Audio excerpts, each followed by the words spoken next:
Yo, what is up, guys? Delboy here, aka Blue Collar Sports TV. Hopefully, you guys are doing well. If you're new here, smash that like, hit subscribe, all of that good stuff.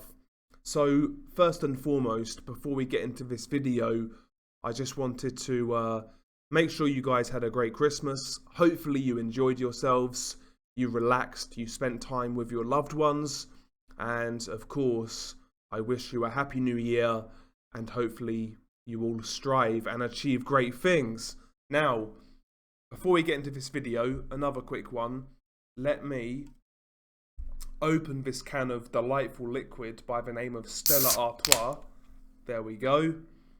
But yeah, this video is a quick little preview for the card headlined by Luis Ortiz versus Charles Martin. Now, of course, this card is an all heavyweight card. And quite frankly, I'm looking forward to it.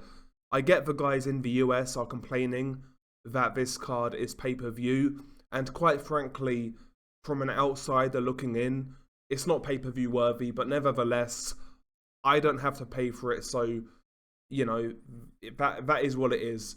But all in all, I am looking forward to this card. I think this card does offer value and some potentially good fights. Now, we shall start with the main event, Luis Ortiz versus Charles Martin. I have to say, I know a lot of people are complaining, but I really like this fight. I think this fight makes perfect sense for both fighters right now in their careers. Essentially, when you look at it, this really is a loser leaves town type of fight. If Luis Ortiz loses at his age, he's not going to come back. He's not going to be a factor in the heavyweight division. And if Charles Martin were to lose again, he's basically going to be relegated as a gatekeeper. So it's must win for both guys. You know, the winner of this fight puts themselves in a good position to get a decent fight in the heavyweight division. You know, for example, maybe the winner of this fight will be in a good position to fight Andy Ruiz, for example. So there's a lot at stake in this fight, and I really like it. Interestingly enough, it's a battle between two southpaws, which isn't something you usually see in the heavyweight division. Both guys carry a bit of power. I think Luis Ortiz obviously is the naturally better boxer. I think he's more skilled, etc. He's even more experienced when you combine his amateur pedigree. And honestly, if I knew Luis Ortiz had quite a bit left, I would pick him to win this fight quite confidently. But we don't know how old Luis Ortiz is now. Luis Ortiz could be 57 years old, for all we know. He's listed as 42, which is old in itself, but more than likely he's older than that. So what's left in the tank for Luis Ortiz? I'm not particularly sure. If Luis Ortiz is past his best and, you know, he's faded, then Charles Martin definitely has a chance in this fight. Charles Martin, he's not a great fighter, but he does carry power in that straight left hand, and he can be kind of crafty the way he sets up that straight left hand. He can fire it when you're not expecting it. He doesn't really telegraph that straight left hand all that much, Charles Martin. So maybe Charles Martin could catch Luis Ortiz with something good, but ultimately, when I look at both guys, I do see Luis Ortiz as a much more skilled heavyweight, so I am going to pick Luis Ortiz in this fight. Potentially points, maybe late stoppage, something along those lines. But I'm expecting it to be competitive. I'm expecting it to be fun, and yeah, I'm going to go Luis Ortiz in this fight, late stoppage or on points. Also on the undercard, we have the return of Frank Sanchez, 19-0 Cuban heavyweight prospect. Well, heavyweight contender now. Frank Sanchez, he's fighting Carlos Negron for a start. You can tell I'm rusty, by the way. But Frank Sanchez, to me, I think he's an interesting contender in the heavyweight division. I appreciate that his style is not for everybody, but technically Frank Sanchez is very sound, really quick jab, he's good at boxing on the move, he's got quick feet, elusive, and he's a bit of a sharpshooter.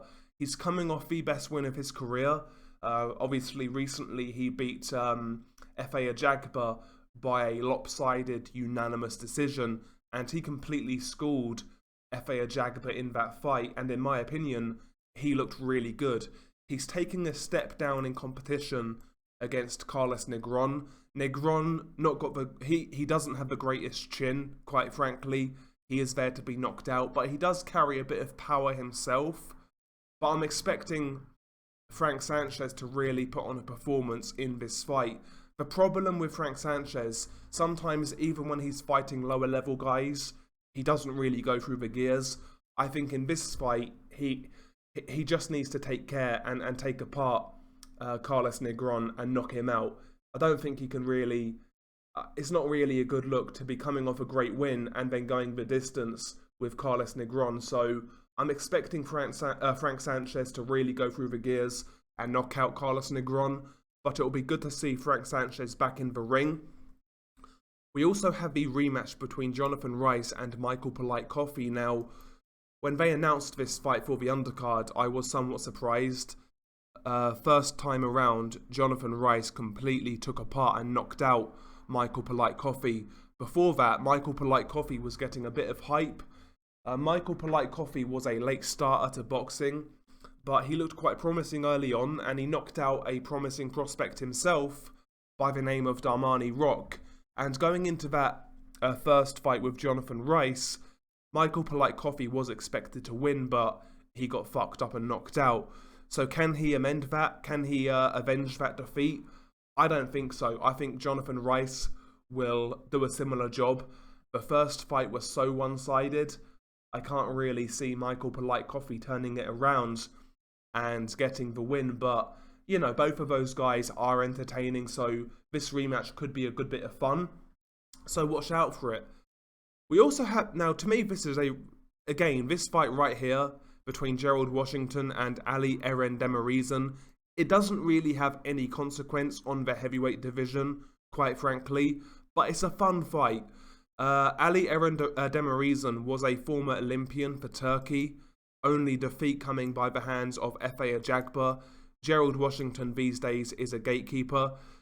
You know, that's a good little fight. Demirezen is going to want to, you know, try to become a contender, whereas Washington is fighting to continue getting these sort of fights and these sort of paydays. So both guys are, you know, Gerald Washington's more of a boxer, likes to flick that jab, box and move, whereas Ali Eren Demirezen is more aggressive. Interesting stylistic matchup, and quite frankly, I'm really struggling to call this one. I would assume that is going to go either one of two ways. Gerald Washington on points, or Ali Eren Demirezen late knockout. But that is a good fight. Again, doesn't really have any consequences on the heavyweight division, but it is a fun fight. And lastly, we have the prospect Victor Vikhurst, who is 8-0. Victor Vikhurst is from the Ukraine. He is fighting heavyweight journeyman Iago Kaladze. Decent little fight for Victor Vikhurst. If Victor Vikhurst is anything, Vikhurst will win this fight and knock out Iago Kaladze. But Kaladze can give you some issues while he's in there. He is a little bit awkward. He's quite quick for a heavyweight as well. Obviously, he was a cruiserweight back in the day. But that is a good little test for Victor Vikhurst.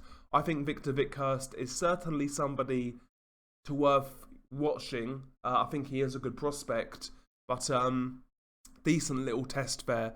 Iago Kaladze, when he steps up, he usually loses. You know, he lost to Joe Joyce, Efe Ajagba, you know, Adam Kalnacki, Michael Hunter. When he steps up, he does lose. But, you know, he's decent enough. And for your 8th fight, that's not really a bad fight. So, yeah, I mean, all in all, this heavyweight card is pretty fun. It's pretty interesting.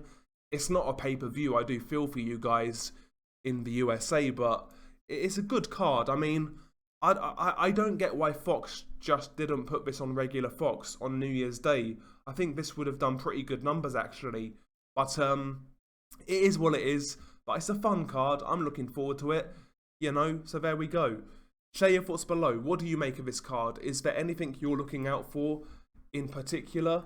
Who are you picking in the main events? And yeah, share your thoughts below. It's been your guy Delboy. Peace.